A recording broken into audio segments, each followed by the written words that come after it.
Bom dia, vamos aguardar os irmãos chegarem para o início do estudo desta aula de hoje.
Bom dia, Adriana, bom dia, Lúcia. Vamos aguardar mais um tempo para ver se mais irmãos comparecem para nós começarmos o nosso estudo de hoje.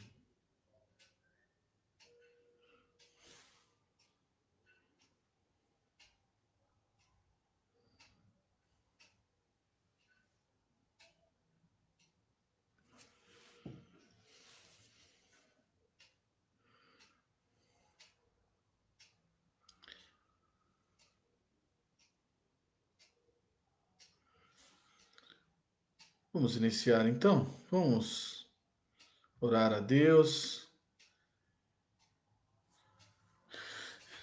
Bom dia também, Joana, Zé Carlos, Rosa, Márcio. Que Deus abençoe a vida de vocês, ok? Vamos lá então, vamos orar e iniciar a aula de hoje. Santo e eterno Deus, graças te damos por esses momentos que estaremos juntos estudando a tua palavra. Suplicamos que o Senhor nos ilumine e nos capacite, ó Deus, para entendê-la. E assim que possamos, ó Deus, dar louvores ao Senhor, viver uma vida, ó Deus, mais santa diante do Senhor. Abençoa-nos, Senhor, portanto, a cada um que se junta a nós no estudo da tua palavra. Adentra os lares, ó Deus, e abençoa com a tua graça a necessidade que cada um tem nessa manhã. Obrigado por tudo, nós oramos agradecidos, no nome santo e precioso de Jesus. Amém. Vamos lá então, meus queridos, quem já tem a revista aí, pegue a sua revista. Nós vamos iniciar então o estudo da primeira lição desta nova revista aí. E o tema da aula está aí na tela para vocês. Vamos lá.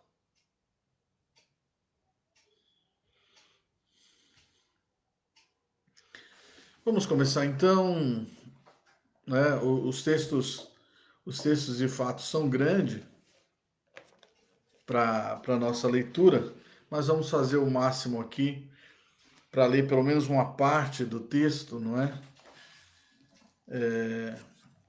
Para compreendermos melhor. Bem, o contexto é a terceira viagem missionária do apóstolo Paulo.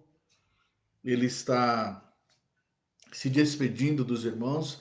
Ele havia trabalhado, não é, em Éfeso, e Éfeso é um centro, um local muito importante de onde Paulo vai trabalhar, vai exercer o seu ministério.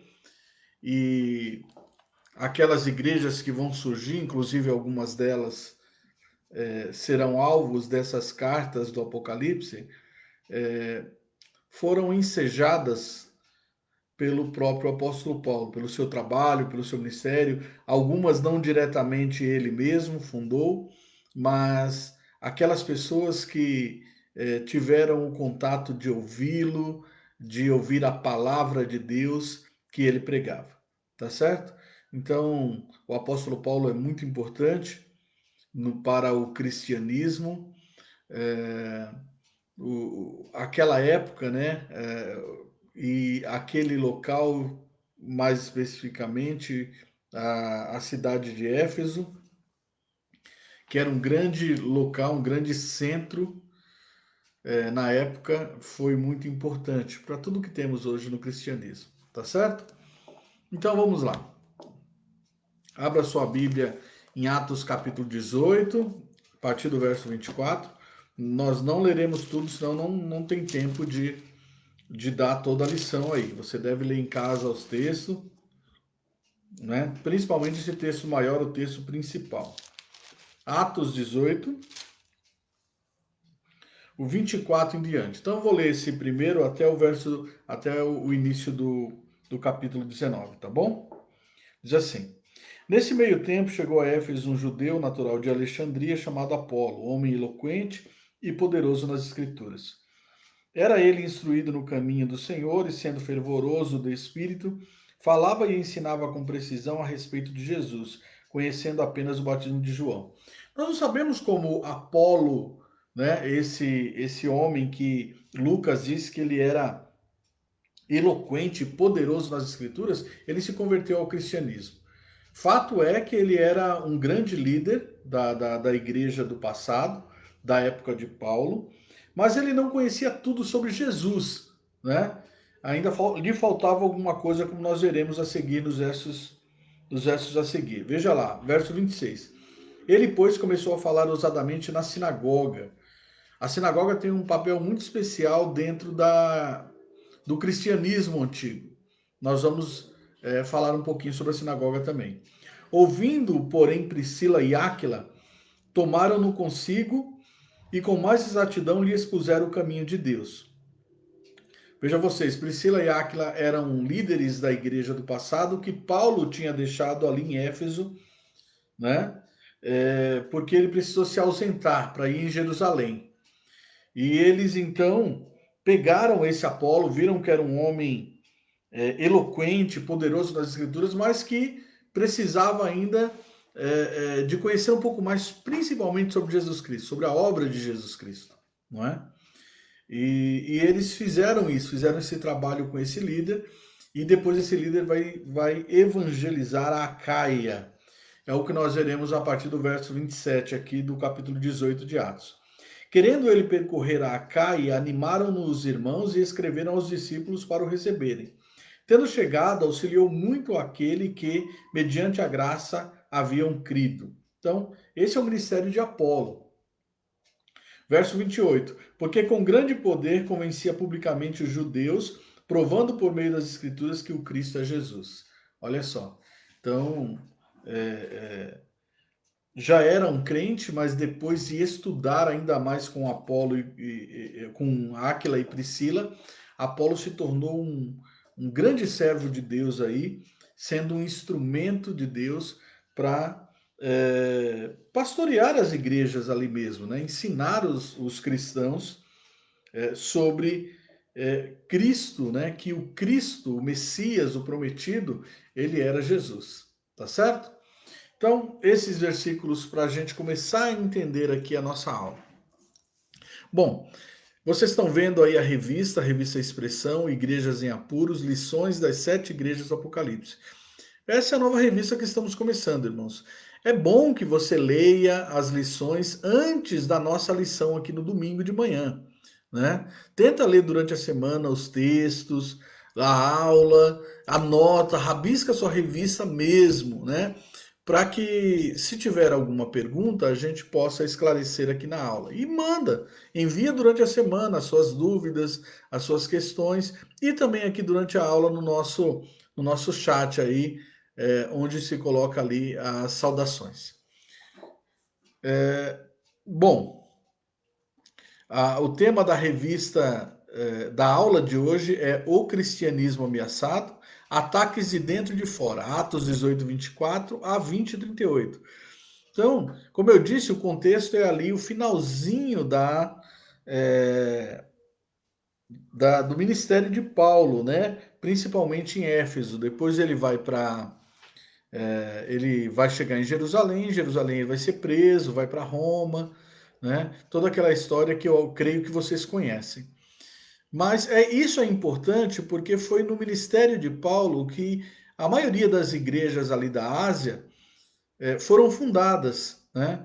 O ministério de Paulo foi muito importante, de forma que toda a Ásia ela ficou conhecendo Jesus Cristo, ficou conhecendo o Evangelho, tá bom? Por isso, essa aula de hoje, né, em Atos, é um contexto, é uma introdução para as 7 cartas do Apocalipse, ok? Então começamos dizendo assim: o início da igreja foi em meio a lutas e sofrimento, né? Alguma coisa parecido, né, semelhante a hoje que vivemos? Lógico que não. A igreja sempre, o contexto da igreja sempre é em meio a lutas e sofrimento. Às vezes mais, às vezes menos, às vezes uma época de paz, mas geralmente a história da igreja vai ser escrita nesse contexto de luta e sofrimento. A lição que iniciamos mostra que Deus, em sua soberania, usou o ministério de Paulo e de vários outros irmãos nossos do passado para anunciar o evangelho na Ásia. Tá certo? Então, perceba o que nós temos hoje, né? É, a igreja de hoje, ela foi construída com muito trabalho, com muito suor e até com muito esforço, né? Com muito sangue até dos mártires do passado, dos irmãos do passado, que trabalharam e hoje nós temos a igreja que temos hoje espalhada por todo o mundo. E na época de João, na época que João estava preso na ilha de Patmos, quando ele escreve o Apocalipse, e lá contém as 7 cartas, já havia passado um tempo também, pelo menos 30 anos após o ministério de Paulo, tá certo? Então veja, aquilo que nós fazemos hoje pelo Evangelho, por Cristo, o nosso trabalho, ele vai refletir lá na próxima geração, tá? Nós não sabemos, nós não temos como mensurar o que vai acontecer com a igreja que fundamos, com aquelas pessoas que trazemos pela graça de Deus para Cristo, quando nós evangelizamos uma casa, um lar, o que pode surgir daquilo? Pode surgir um missionário, pode surgir um pastor, pode surgir um líder do país, né? Pode surgir tanta coisa. Então veja, né, o quanto é importante nós trabalharmos na obra de Deus. Eu creio que esse é o intuito, né? Assim, por trás de toda essa aula, por trás de toda essa mensagem, foi o trabalho, o que aconteceu depois do trabalho de Paulo e desses irmãos nossos ao pregar o evangelho ali na Ásia. Bom, surpreendentemente, uma geração da igreja após a morte de Paulo, apenas uma geração após, já enfrentava problemas sérios, internos e externos. O que é que nós queremos dizer com isso, né? Que os problemas vão haver, né? Ou melhor, haverão problemas. Mas isso faz parte do cristianismo, tá certo?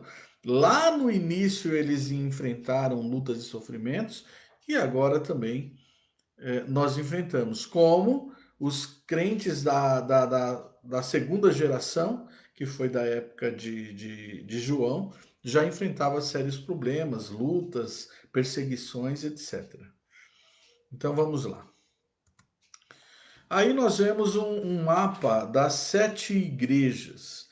É interessante que esse mapa nos dá uma visão mais correta do que acontecia com as cartas. O livro do Apocalipse e as 7 cartas que está no Apocalipse, elas eram circulares. Era assim que acontecia com os livros que os apóstolos escreviam. Eles iam passando de igreja em igreja, né? Mostrando que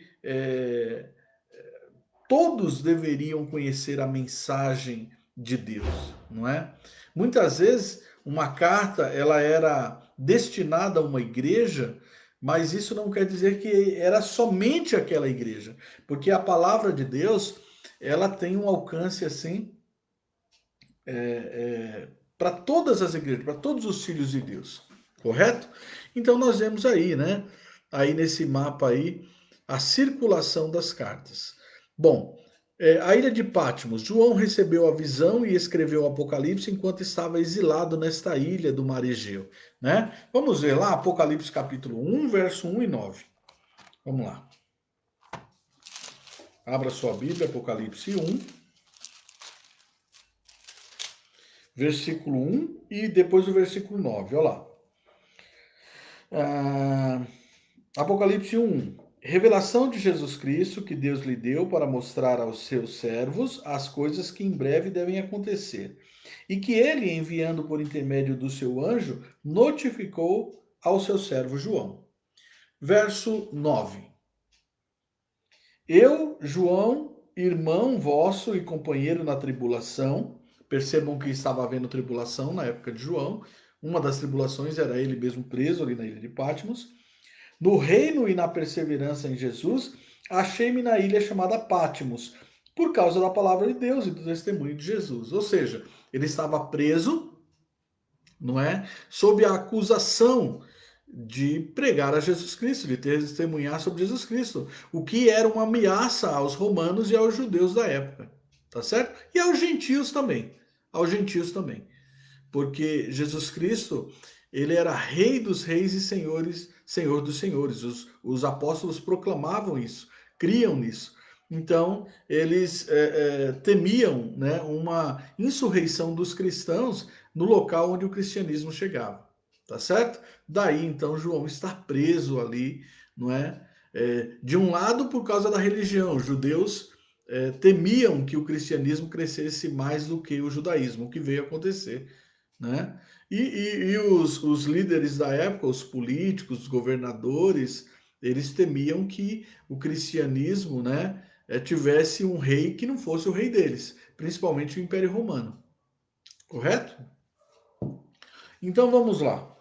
Olha aí o que diz, né? Bom, a primeira carta é uma mensagem para Éfeso.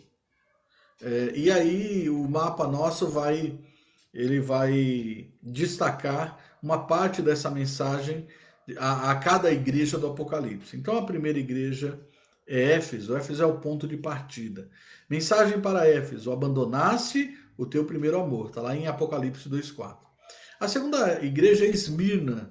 Mensagem para Esmirna: ser fiel até a morte e dar-te-ei a coroa da vida. Apocalipse 2:10. A terceira igreja é a igreja de Pérgamo. Mensagem para Pérgamo: tenho todavia contra ti algumas coisas. Apocalipse 2:14. A quarta igreja era Tiatira, mensagem a Tiatira: conservai o que tendes até que eu venha. Apocalipse 2:25. A quinta era Sardes, mensagem para Sardes: tens nome de que vives e estás morto. Olha só que coisa grave, né? Apocalipse 3:1. A sexta igreja era Filadélfia, mensagem para Filadélfia: eis que tenho posto diante de ti uma porta aberta.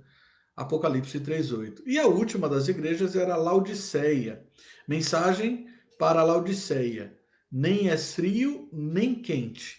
Apocalipse 3:15.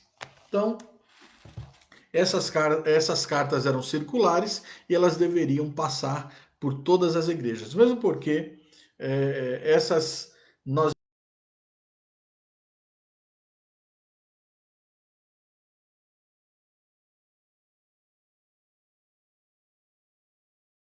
Correto? Vamos lá. Nosso estudo de Atos 18, 24 a 20 e 38 encontra-se no contexto do fim da terceira viagem missionária de Paulo e nos prepara para imergirmos nas 7 cartas escritas às igrejas do Apocalipse. As 7 cartas do Apocalipse foram escritas 30 anos após o fim do ministério de Paulo, quando já havia a segunda geração de cristãos. Você sabia disso? Ok?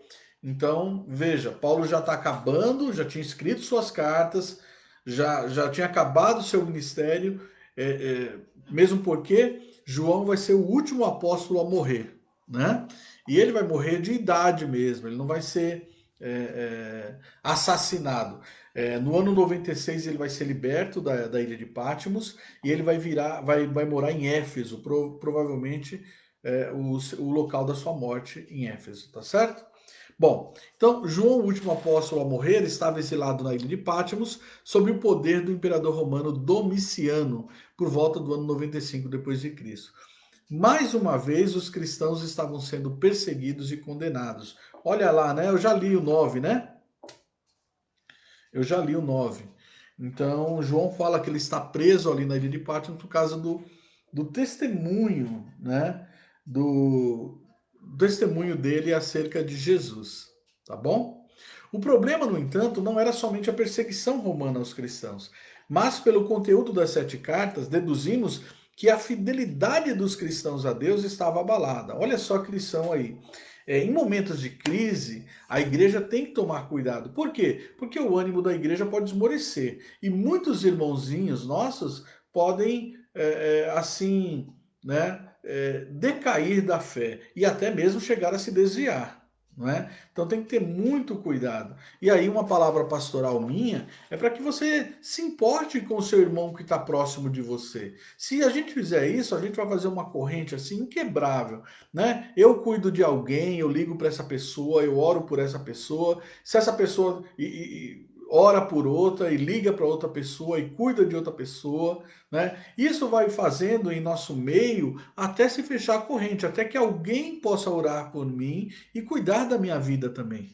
Tá certo? Então isso é muito importante, principalmente em dias que nós temos vivido aí do coronavírus, né? E portanto fechados em nossas casas, em quarentena, não pode abrir igreja, não pode se reunir, não pode aglomerar, e nós vamos perdendo a comunhão. E não é só a comunhão, muitas vezes é a fé também, né? É a vontade de viver, é a vontade de estar com os irmãos, e aí vem as tentações, e a gente não está firmado na palavra, e aí as coisas vão acontecendo, né? Pode acontecer coisas muito ruins. Então, veja você, 30 anos após a morte de Paulo, aí do ministério de Paulo, a igreja começa a demonstrar, os irmãos que é a igreja começam a demonstrar sinais de fraqueza espiritual, tá certo? Então, é sobre isso que vai tratar as 7 cartas às 7 igrejas do Apocalipse, né? Nós vamos notar ali que muitos irmãos haviam já decaído da fé e outros estavam em processo, né, de caimento, né, da fé. Então, que seja uma lição para nós também, que hoje, atualmente, passamos por crises aí também. Vamos cuidar uns dos outros, vamos orar, né?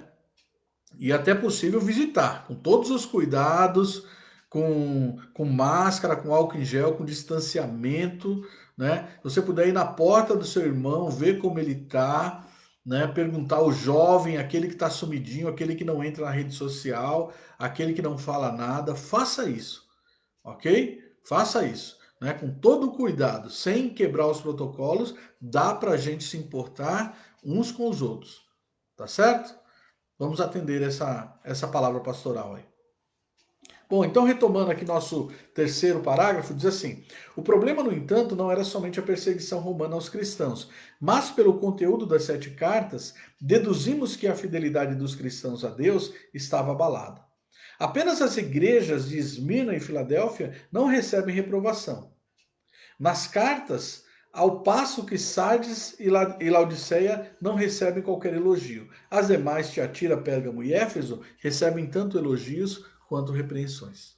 Ok? Então, há uma variação aí entre reprovação e elogios, reprovação e elogios, né, nas cartas, nas 7 cartas, as 7 igrejas do Apocalipse.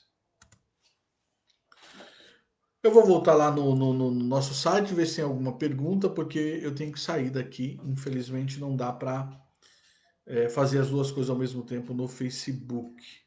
Vamos ver se. A Maíra está conosco também. Bom dia, Maíra. Irmão, fiquem à vontade.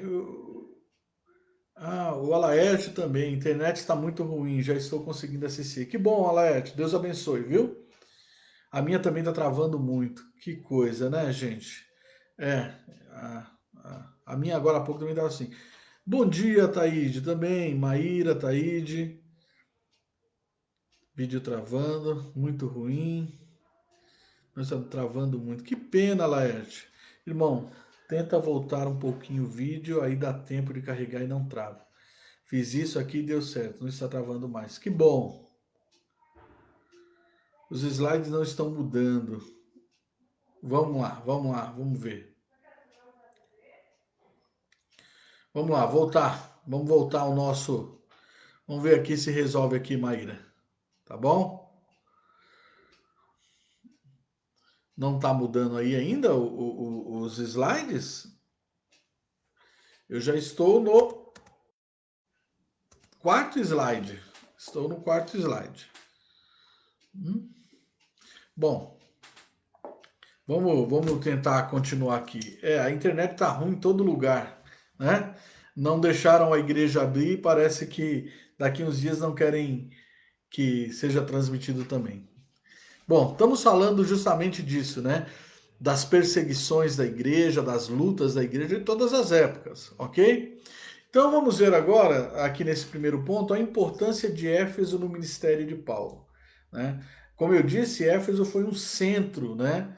De onde Paulo fez a sua, vamos dizer assim, né, o seu avanço missionário, o seu avanço evangelístico pelo mundo da época dele até onde pôde ser alcançado. Vocês estão vendo do lado direito aí uma foto, né? Esse era o templo da deusa Diana, a Artemis, né? Onde os amigos de Paulo foram espancados e eles queriam prender a Paulo. Paulo conseguiu se livrar dessa perseguição, mas os amigos dele não, né? Foram todos espancados por causa que estava trazendo prejuízo, não é? Aqueles homens que faziam imagens da deusa Diana, né? Nichos para a adoração da deusa Diana. Bom, diz aqui o nosso texto: no final da segunda viagem missionária, Paulo passou por Éfeso e deixou Priscila. Vamos ver esse texto, Atos 18. Atos 18. 18 ao 21 e depois o 26. Diz assim: Mas Paulo, havendo permanecido ali ainda muitos dias, por fim despedindo-se dos irmãos, navegou para a Síria, levando em sua companhia Priscila e Áquila, depois de ter raspado a cabeça em Cencreia, porque tomara voto. Chegados a Éfeso, deixou-os ali, ele, porém, entrando na sinagoga, pregava aos judeus, rogando-lhes rogando-lhe eles que permanecesse ali mais algum tempo, não acedeu. Tá certo? Mas despedindo-se, disse: Se Deus quiser, voltarei para vós outros, e embarcando, partiu de Éfeso. Então, Paulo vai partir de Éfeso, como eu disse. O desejo dele é ir para Jerusalém. Ele chega em Jerusalém, depois ele volta para Éfeso. Olha o verso 26. Ele, pois, começou a falar ousadamente na sinagoga, ouvindo, porém, Priscila e Áquila, tomaram-no consigo e com mais exatidão lhe expuseram o caminho de Deus. Ele está falando sobre Apolo, né? Então, o que acontece? No final da segunda viagem missionária, Paulo passa por Éfeso, deixa Priscila e Áquila, que eram dois líderes, e ficou responsável para instruir a igreja. Nesse meio tempo chega um judeu chamado Apolo, né? Que conhece, né, o cristianismo, que fala acerca do cristianismo, fala sobre as escrituras de Deus, mas não conhece direito a Jesus Cristo e a obra de Jesus Cristo.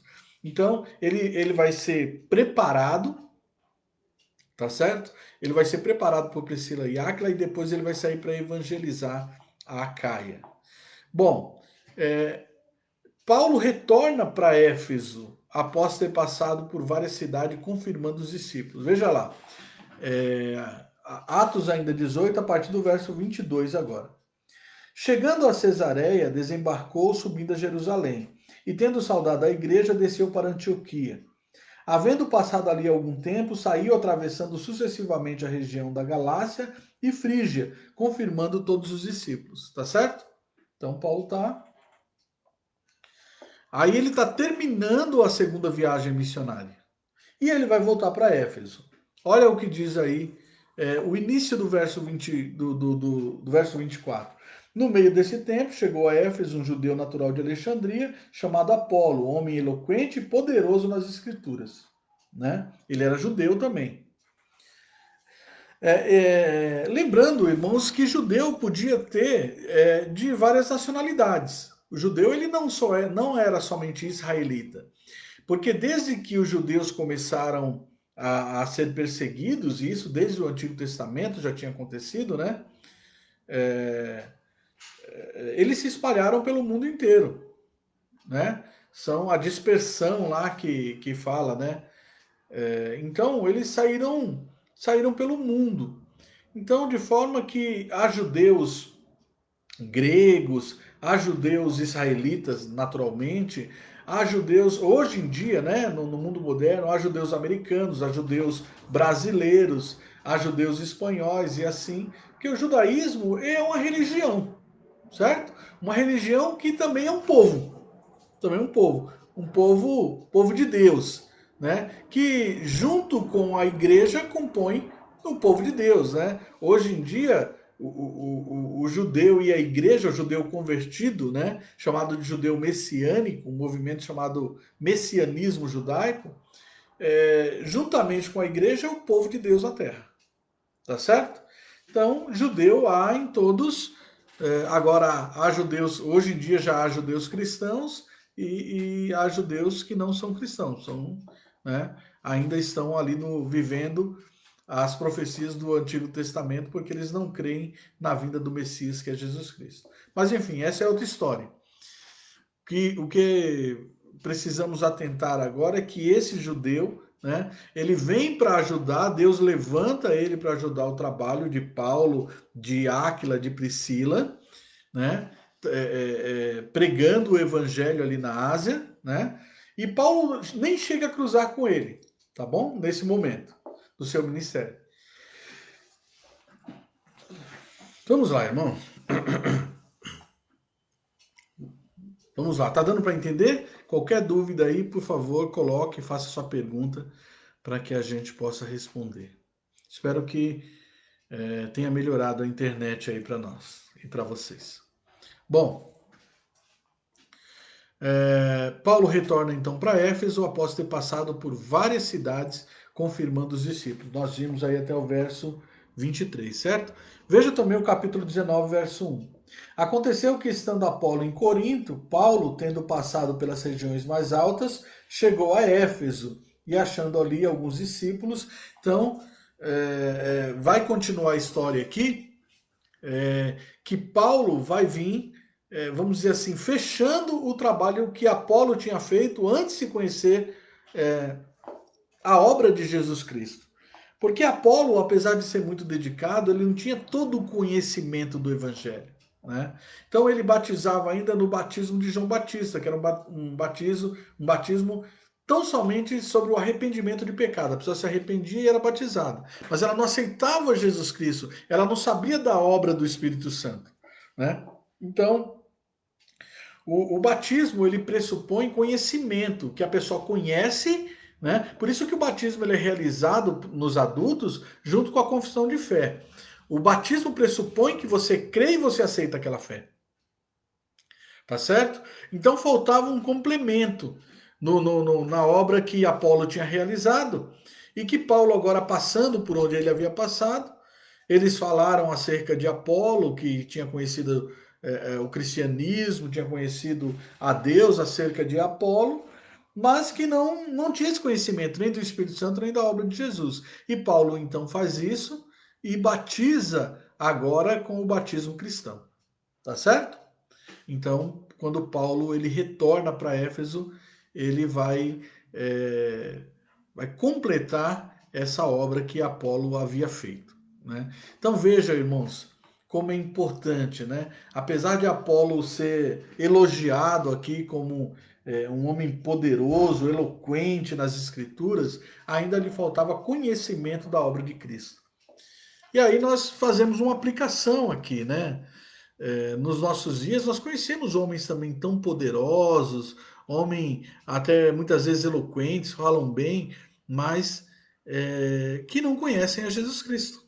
Não conhecem a Jesus Cristo. E aí a sua obra, o seu trabalho fica meio que manchado, meio que arranhado, faltando algo, né?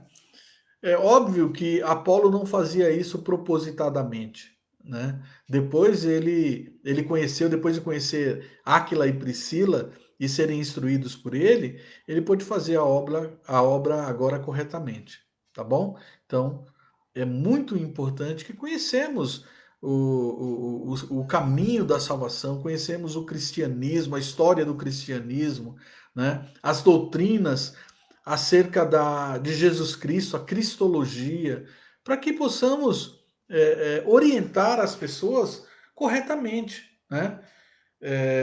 Essa semana mesmo teve uma polêmica, né, sobre uma entrevista que o reverendo Augusto Nicodemos deu para a Folha de São Paulo, e ele foi mal interpretado pelas pessoas, né? Porque, segundo a matéria, ele falou mal do neopentecostalismo, do pentecostalismo, e ele falou mal sobre as doutrinas que são pregadas erradamente, de forma errada nessas denominações, e não dos irmãos em si, tá certo? E é justamente isso mesmo, porque muitas vezes falta conhecimento às pessoas para que elas cheguem ao conhecimento verdadeiro das Escrituras. Aconteceu com Apolo, aconteceu com os discípulos de Apolo. Paulo teve que confirmar, né? Teve que instruir. E é isso que o reverendo Augusto Nicodemos está falando, é que falta alguma coisa nessas doutrinas, nesses ensinamentos desses segmentos evangélicos, tá certo? Então, Paulo fez isso, né? Então, Paulo vai retomar o trabalho frequentando a sinagoga. Veja só, essa palavra vai aparecer várias vezes aí no nosso estudo, sinagoga. Depois ensinando os discípulos na escola de Tirano, alcançando a partir dali o ponto mais alto do seu ministério. Veja aí, Atos 19, verso 10 e 12. Bom, Paulo volta para Éfeso, é o seu terceiro. Vamos juntar conhecimento aí. A sua terceira viagem missionária, ele fica indo, né, de Jerusalém a Éfeso, naquela região, evangelizando, confirmando os discípulos, e na sua terceira vinda, então, para Éfeso, ele vai fundar uma escola ali. Ele começa a pregar na sinagoga, né? Primeiro ele chega, ele vai instruir os discípulos de Apolo, né? Corretamente. Depois ele vai fundar uma escola, né? Ele vai na sinagoga, melhor dizendo. Na sinagoga, ele percebe que alguns não estão aceitando direito o que ele fala. Então ele vai separar os discípulos, aqueles que ouviram e aceitaram o cristianismo, e vai começar a fundar uma escola. Ele vai começar a dar aula na escola de Tirano. E desse ministério, então, ele vai alcançar praticamente toda a Ásia. Veja o que é dito, então, em Atos 19, de 10 a 12. Durou isso por espaço de 2 anos, a aula que ele dava lá na escola de Tirano, dando ensejo a que todos os habitantes da Ásia ouvissem a palavra do Senhor, tanto judeus como gregos. Todos. Lucas diz que todos os habitantes ouviram a palavra. Verso 11. E Deus, pelas mãos de Paulo, fazia milagres extraordinários. Então, a palavra e a confirmação de que Paulo era um apóstolo. Porque essa era uma característica, os apóstolos faziam milagres. tá certo? E o verso 12. A ponto de levarem aos enfermos lenços e aventais do seu uso pessoal, diante dos quais as enfermidades fugiam das suas vítimas e os espíritos malignos se retiravam. Tá certo? Então, percebam aí, correto? Bom, de fato, Éfeso se tornou o centro de operações de onde a pregação do evangelho e o ensino da palavra de Deus se espalhou por toda a Ásia Menor. Éfeso era considerada pelos romanos capital da província da Ásia, né? Então era a capital da província. O Império Romano dominava as regiões, dominava a Ásia, e Éfeso era a capital daquela província, daquela localidade onde Roma dominava.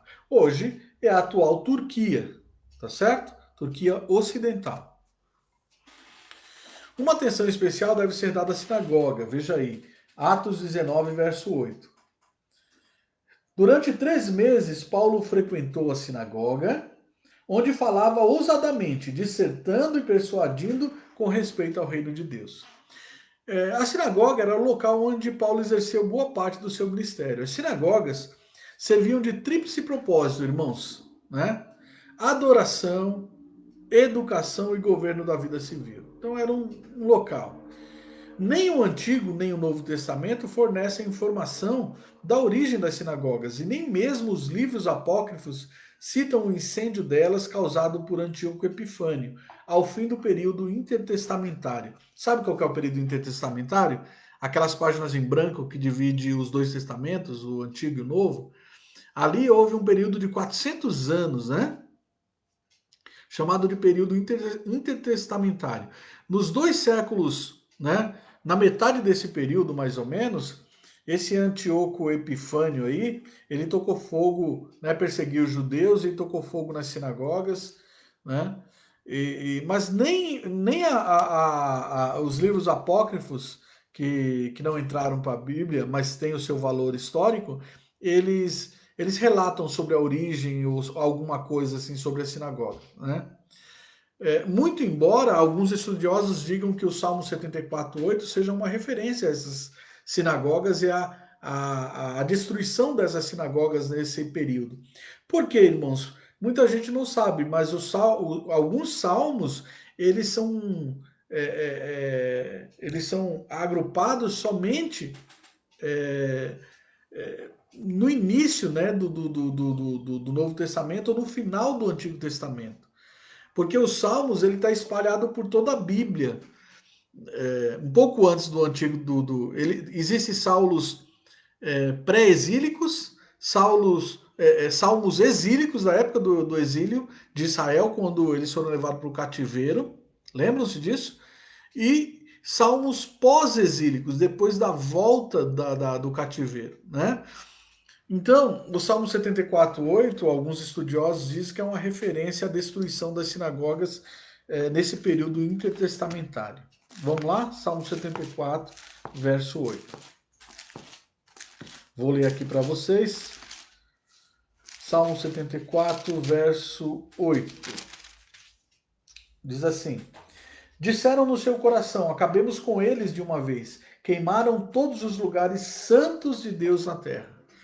Então, os estudiosos vão dizer que essa pode ser uma referência quando queimaram então as sinagogas aí no período intertestamentário, tá bom? Há discussões, né? Porque alguns não aceitam que os salmos tenham sido escritos após, após o Antigo Testamento. Alguns, né? Então, mas é apenas uma referência. Não estou dizendo que é, nem que não é, mas enfim. O que eu estou querendo mostrar é que não há uma origem de quando começaram as sinagogas, mas há um consenso. Vamos ver aqui. Antes do cativeiro babilônico, o Templo de Jerusalém centralizava a adoração de Israel a Deus, certo? Quem queria adorar a Deus ia uma vez por ano ao templo, né, fazer seus sacrifícios. E aí tem até aqueles salmos, né, de passagem, aqueles salmos que as pessoas iam cantando, né? Então, esses salmos eram geralmente cantados, né, chamado cânticos de romagem.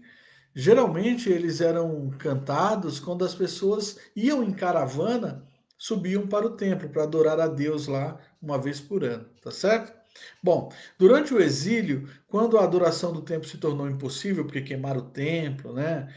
Roubaram os utensílios lá da adoração, a sinagoga surgiu nos lugares onde os judeus foram dispersos devido à perseguição e como lugar de instrução nas escrituras e oração. Então, as sinagogas surgiram devido ao quê? À perseguição dos judeus, à destruição do templo, né?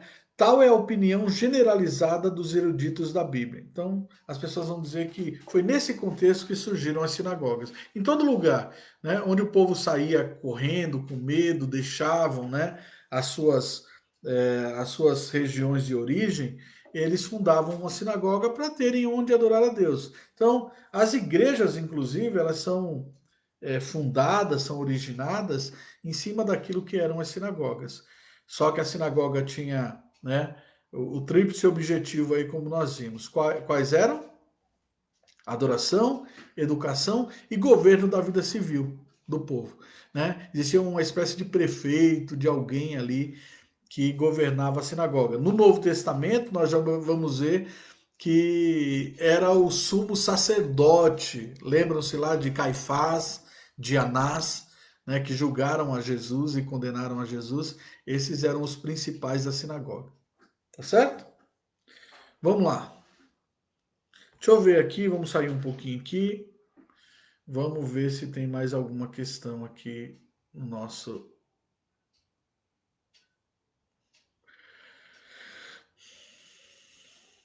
Da Maíra também está travando muito. A Thaíde, bom dia, irmãos.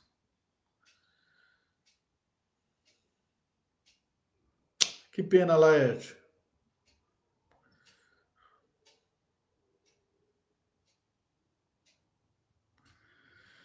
Que coisa, hein? Que pena. Mas o vídeo vai ficar gravado. Se vocês puderem assistir uma hora que a internet está melhor, vai ser. Eu acho que vai ser bom. Vamos ver, né? Se não é a minha aqui também. Pode ser que seja a minha internet, não é verdade? Vamos lá. Vamos continuar. Que pena, né?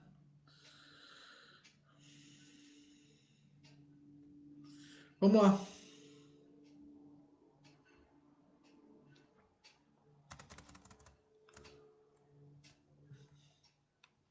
Bom, acabamos essa parte aqui.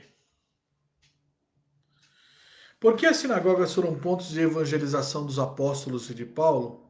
Bom, vamos ver isso em dois textos da Bíblia. Mateus capítulo 10, versos 5 a 7 e depois Romanos 1,16. Mateus 10, do 5 ao 7. Diz assim: A esses 12 enviou Jesus, dando-lhes as seguintes instruções: Não tomeis rumo aos gentios, nem entreis em cidade de samaritanos, mas de preferência procurai as ovelhas perdidas da casa de Israel. Ou seja, foi uma instrução do próprio Jesus, né? E à medida que seguires, pregai que está próximo o reino dos céus. Ok? Então, por que Paulo procurava sinagogas quando ele chegava numa cidade?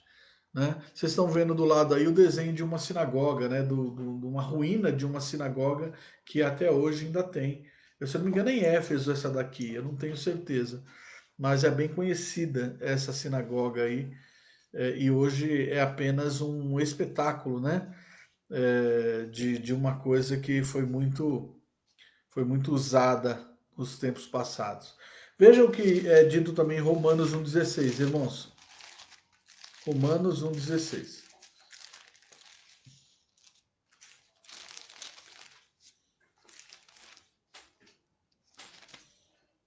Pois não me envergonho do evangelho, porque é o poder de Deus para a salvação de todo aquele que crê, primeiro do judeu e também do grego. Ou seja, na evangelização, o grego ele tinha primazia. O grego não, os judeus.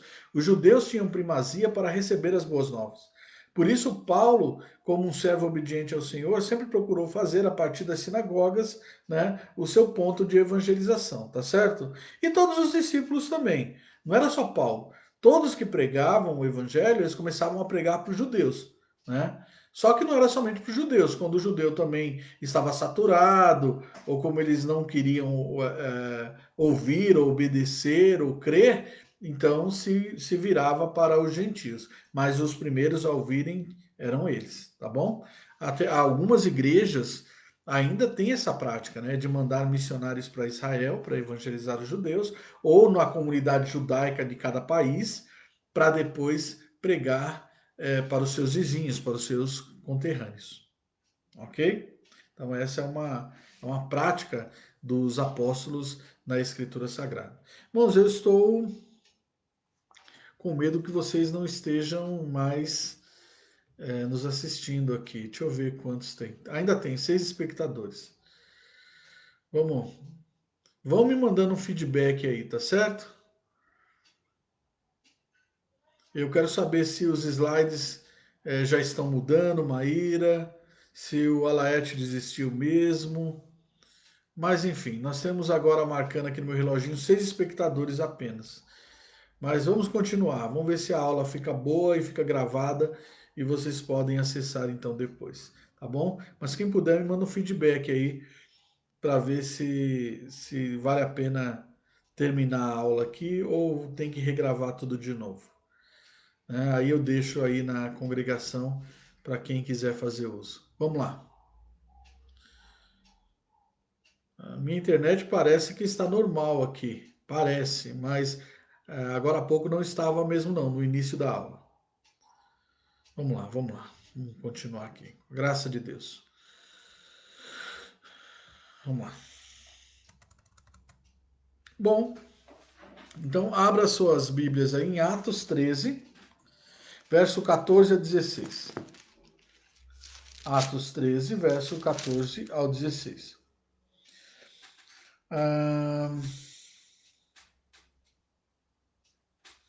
Diz assim: mas eles, atravessando de Perge para Antioquia da Pisídia, indo num sábado à sinagoga, assentaram-se. Depois da leitura da lei e dos profetas, os chefes da sinagoga mandaram dizer-lhe: irmãos, se tendes alguma palavra de exortação para o povo, dizei-a. Verso 16: Paulo, levantando-se e fazendo com a mão sinal de silêncio, disse: varões israelitas, e vós outros que também temeis a Deus, ouvi. Ok? Então é interessante, né? Que as pessoas iam na sinagoga e algumas pessoas que tinham cargo, que eram reconhecidamente oradores, era dada a oportunidade e essas pessoas traziam uma mensagem, uma saudação, podia ser, devia ter a sua liturgia, o seu momento para cada coisa. Mas tanto poderia ser adoração, como podia ser uma instrução, algo na área de educação, ou mesmo um aviso, né? Olha, vai demolir tal coisa, vai abrir tal coisa, alguma coisa em relação à vida civil da localidade. E Paulo, então, fez uso da oportunidade para pregar o evangelho naturalmente, né? É interessante, na igreja Congregação Cristã do Brasil ainda é parecido, né? As pessoas que vão lá, os obreiros, lógico que são pessoas do meio deles, eles não vão dar oportunidade para outras pessoas, mas ainda é parecido. O ancião lá, o ancião maior, eu falo isso porque eu já fui, né, na Congregação Cristã do Brasil, a estudo, né, para fazer a minha tese, enfim, do seminário. É, então é dada a oportunidade. Quem quer falar? Quem quer pregar? Quem quer trazer uma mensagem?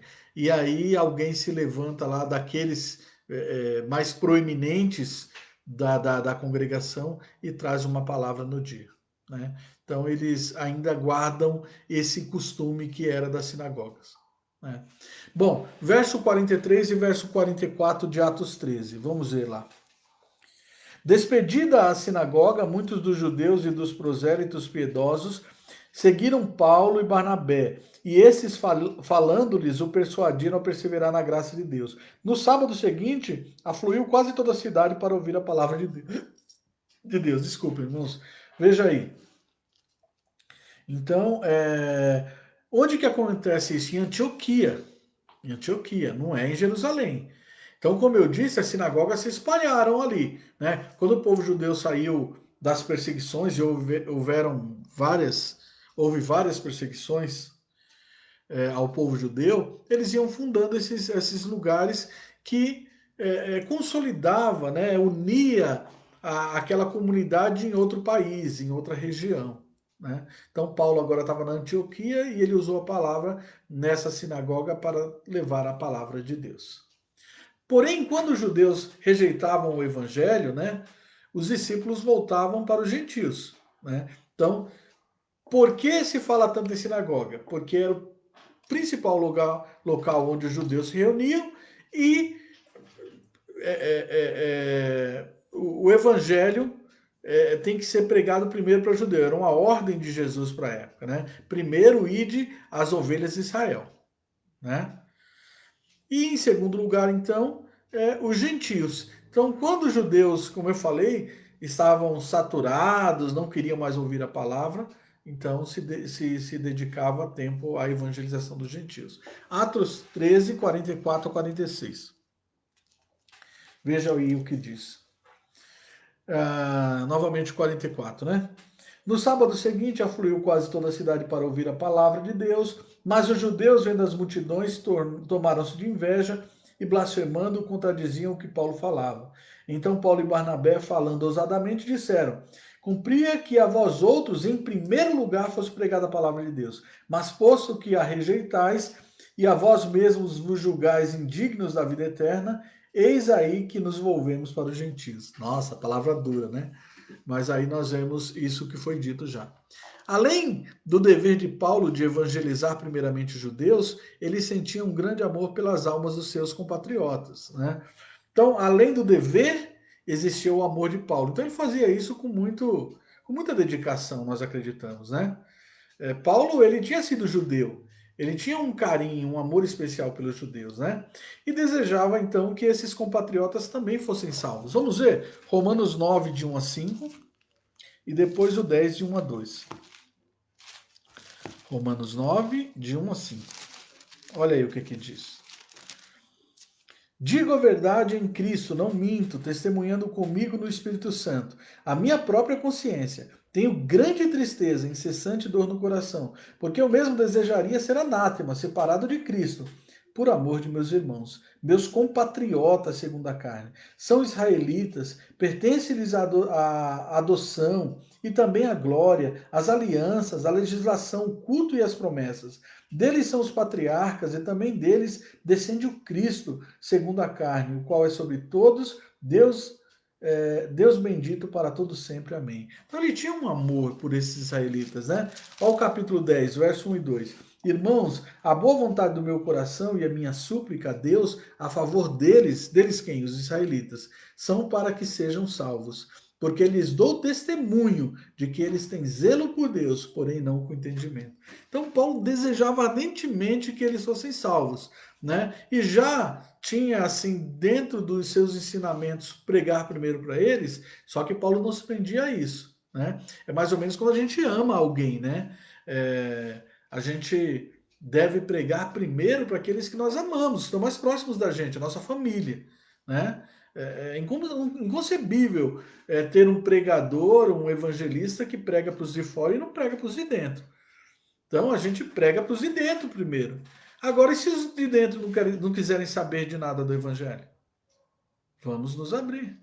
Vamos cuidar dos de fora. Vamos levar o evangelho para quem realmente quer, está disposto a ouvir a palavra de Deus. Correto? Então, essa é um testemunho da própria palavra de Deus aí. Ponto 2. Contexto. Comparação entre Atos e Apocalipse. As diferenças entre os livros de Atos e Apocalipse são notáveis. Ocorre que na época em que Apocalipse foi escrito, as coisas já haviam mudado bastante. Lembra-se que eu disse no começo? Né? Que 30 anos após a morte de Paulo, né, João preso ali na ilha de Patmos, ele escreve aquele livro e as cartas, assim, pelo tom das cartas, deduz-se que a fé dos irmãos haviam caído bastante, de várias igrejas. Né? Bom, a perseguição aos cristãos havia se espalhado pelo Império Romano, vocês lembram? As perseguições aos cristãos eram em parte dos judeus, em parte do Império Romano e ainda em parte dos falsos cristãos e das heresias que começavam a surgir aonde? Dentro da igreja. Dentro da igreja. Então vejam, irmãos, como os crentes são provados. Como os crentes são provados. É problema de fora e é problema de dentro. Por isso o tema da nossa aula é justamente esse, né? Ataques de dentro e de fora. O cristianismo ameaçado, ataques de dentro e de fora. Né? Vamos ver aí Atos, capítulo 20, verso 29 a 30. Vamos lá. Atos 20, 29 a 30.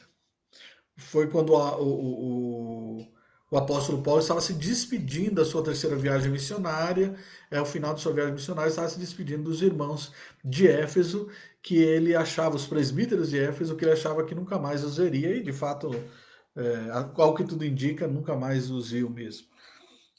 Atos 20, 29 a 30. Eu sei que depois da minha partida entre vós penetrarão lobos vorazes, entre vós penetrarão lobos vorazes, de fora, tá certo? Que não pouparão rebanho, e que dentre vós mesmos se levantarão homens falando coisas pervertidas para arrastar os discípulos atrás dele. Ou seja, ataque de fora e ataque de dentro. Então era o que a igreja passou por isso, e como eu disse também no início, muitas vezes na crise, os irmãos acabam decaindo da fé, acabam desanimando, e muitos até apostatando da fé. No Apocalipse, muitos cristãos, devido às perseguições e falsos ensinos, haviam apostatado, e outros tantos estavam em processo de esfriamento de fé. O fato do cristianismo ter crescido muito, lembram-se? Cresceu, Atos 2:41, 47, 4:4, só fala de crescimento. O cristianismo começou a crescer, né? Eu vou ler só um, 9:31, Atos 9:31. Mas vocês podem ler todos esses textos, fala sobre crescimento, né? Um atrás do outro. O cristianismo começou a crescer muito na época. A igreja, na verdade, tinha paz por toda a Judéia, Galiléia e Samaria, edificando-se e caminhando no temor do Senhor e no conforto do Espírito Santo. Crescia em número. Olha aí. Então a igreja passou a ser uma ameaça, tanto aos judeus, que tinham inveja do cristianismo, porque estava crescendo, e dos romanos, né? Os romanos também se sentiam ameaçados, correto? Né? Veja aí, Apocalipse 17, versos 5 a 9, né? Quando esses dois textos, né? Vamos ler logo o Apocalipse 17, do 5 ao 9. Depois nós vamos ver esse texto aí de Apocalipse 2, 9. Diz assim: ah, na sua fronte achava-se escrito um nome, um mistério: Babilônia, a grande mãe das meretrizes e das abominações da terra. Então vi a mulher embriagada com o sangue dos santos e com o sangue das testemunhas de Jesus, e quando a vi, admirei-me com grande espanto. O anjo, porém, me disse: por que te admirasse? Dir-te-ei o mistério da mulher e da besta, que tem as 7 cabeças e os 10 chifres, e que leva a mulher. A besta que vistes era e não é, está para emergir do abismo e caminha para a destruição. E aqueles que habitam sobre a terra, cujos nomes não foram escritos no livro da vida, desde a fundação do mundo, se admirarão vendo a besta que era e não é, mas aparecerá. Aqui está o sentido, que tem sabedoria. 7 cabeças são 7 montes, nos quais a mulher está assentada, são também 7 reis. E aí está falando um pouco o Apocalipse, né? Inclusive, nós estamos estudando o Apocalipse nos nossos encontros de quinta-feira. Não perca, de uma maneira até mais aprofundada do que nós damos aqui na EBD, porque lá nós estamos estudando todo o panorama, todo o livro, né?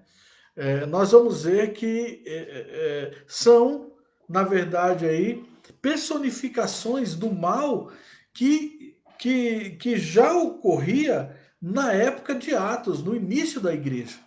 Mas cada vez o mal ele vai o quê? Se personificando, ele vai tomando forma, ele vai ficando pior, tá certo? Quando chega em Apocalipse, esses males que começam lá no início da igreja, eles se tornaram personagens. É a besta, é a Babilônia, né? É a meretriz. Então perceba, o mal ele tá aumentando na terra, ele está crescendo, juntamente com o cálice da ira de Deus, que quando transbordar é quando Cristo volta. Tá bom? Mas isso nós vamos ver lá no estudo mesmo do Apocalipse. O que eu quero mostrar aqui é que a igreja, de uma forma geral, ela é perseguida pelo seu crescimento. Né? Quanto mais evangelizamos, mais nós somos perseguidos. Por quê? Porque nós ameaçamos aquela pessoa que pensa diferente, aquela pessoa que ama o pecado. Né? Então, a igreja sempre ela vai ser vista aqui nessa terra, enquanto essa terra estiver em pecado, ela sempre vai ser vista como alguém para se eliminar. Tá certo? Não tenham esperanças de que as coisas melhorem aqui a ponto de o bem vencer o mal naturalmente. Não. Cristo volta para fazer isso. Tá certo? Então, essa é a nossa perspectiva. A igreja, a gente trabalha, a igreja cresce, a igreja se desenvolve e as hostes de Satanás,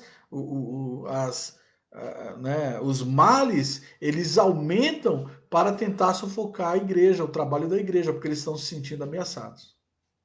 Perfeito, gente? Então aqui tem mais dois textos também, a Apocalipse 2:9 e 3:9, que fala sobre a própria perseguição dos judeus aos cristãos.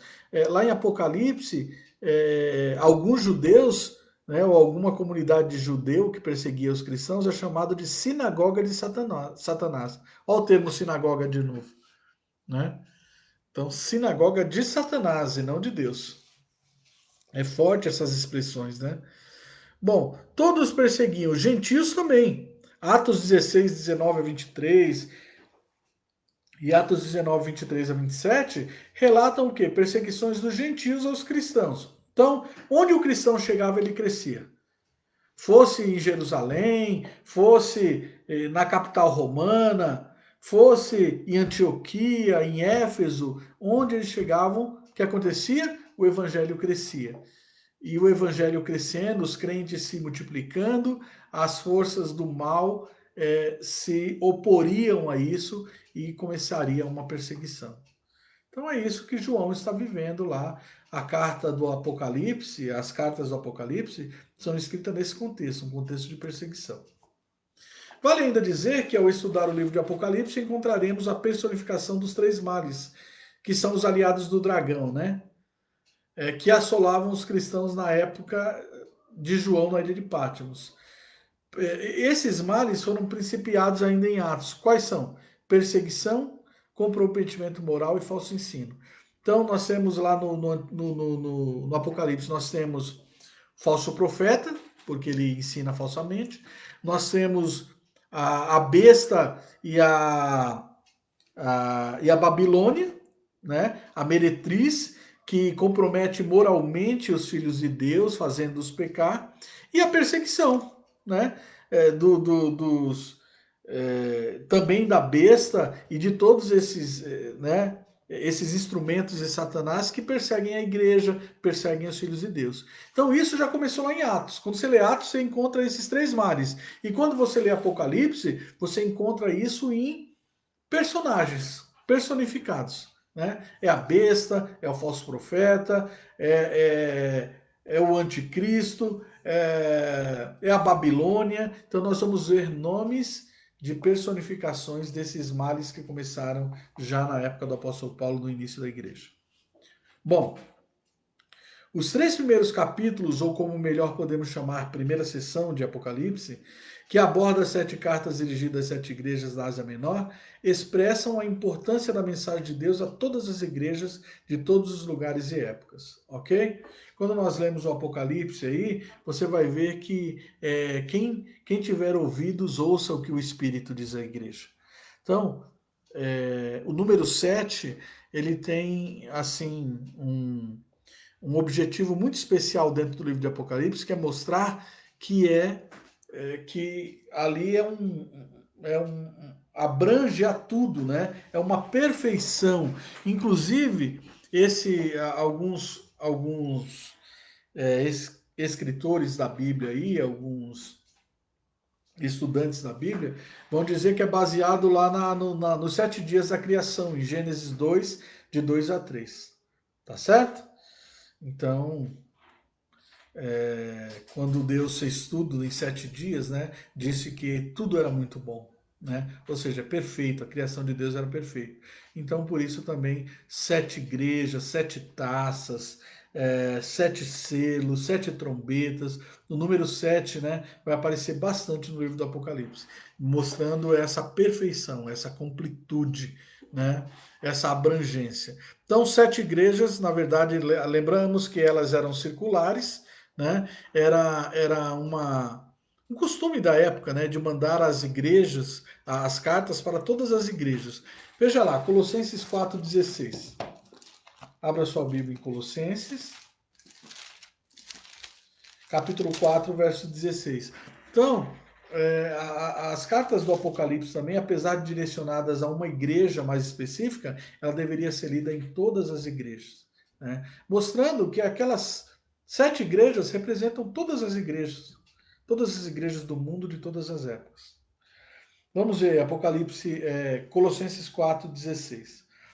Diz assim: E uma vez lida essa epístola perante vós, providenciai porque seja também lida na igreja dos Laodicenses e a dos de Laodiceia. Lede-a igualmente perante a vós. Olha só. Então, existiam mais 2 igrejas ali que Paulo entendia que essa carta seria uma bênção se ela fosse lida em outras igrejas também. Então era assim, era o costume da época. Mandava-se uma carta, né? Uma carta geral, né? Uma carta com assuntos que seriam edificantes para todos, e então aquelas cartas iam circulando pelas igrejas próximas ali. E as pessoas naturalmente iam fazendo cópias. Por isso hoje nós temos a Bíblia, porque são cópias de documentos originais escritas pelos apóstolos e pelos evangelistas, que Deus escolheu para escreverem a sua palavra. Bom, sendo assim, preparem-se para um estudo importante e emocionante das 7 cartas às igrejas do Apocalipse. Finalmente, a título de transição, o propósito do livro de Apocalipse é confortar a igreja militante nas lutas contra as forças do mal. Ele é repleto de auxílio e consolação para os cristãos, sofredores e perseguidos, especialmente os do primeiro século, mas também para todos os crentes que viveram durante todo o período em que se estende desde o início da igreja até a volta do seu Senhor, para buscá-la, redimi-la e glorificá-la. Seu tema é inspirador, por ser a revelação da vitória final de Cristo e de sua igreja sobre os seus inimigos e perseguidores. O Apocalipse tem o propósito de nos mostrar que as coisas não são nem continuarão a ser tão ruins como atualmente parece. Então, olhando assim simplesmente, né, a grosso modo, dentro da crise, pode haver aqueles que digam assim: nossa, estamos fritos, acabou, né? A igreja vai acabar. Vão fechar, o STF vai fechar a igreja, ninguém vai poder ser mais crente. Nada disso, né? A história já foi contada, foi revelada, já houve spoiler aí do final, né? Cristo e a sua igreja vencem no final. Amém, irmãos? Por isso é animador, é inspirador estudar as cartas do Apocalipse. Então convido vocês, venha conosco, embarque nesse estudo nas próximas semanas aí dessa nova revista aí sobre a igreja ou igrejas em apuros, lições das 7 igrejas do Apocalipse. E eu encerro aqui a nossa aula de hoje com um texto de Apocalipse 17:14, que diz justamente sobre a nossa vitória, né, sobre o spoiler do fim, quando Cristo voltar e da sua igreja. Diz assim: pelejarão eles contra o Cordeiro, e o Cordeiro os vencerá. Aleluia! Pois é o Senhor dos senhores e o Rei dos reis. Vencerão também os chamados eleitos e fiéis que se acham com ele. Apocalipse 17:14. Amém? Muito obrigado, meus irmãos. Vamos lá em nossa. Ver se alguém mandou algum recado para a gente aqui. Muito bem.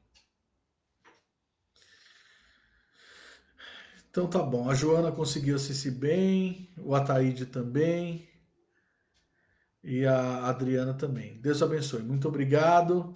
Que Deus abençoe. Então os irmãos que não conseguiram assistir acabaram saindo. Se quiserem, acompanhe aí que a aula vai ficar gravada no nosso Facebook, Facebook da congregação. Tá bom? Um abraço a todos, até a próxima. Deus abençoe. Nos preparemos, leiam a revista para a nossa próxima aula da Escola Dominical. Um abraço a todos. Muito obrigado. Até mais.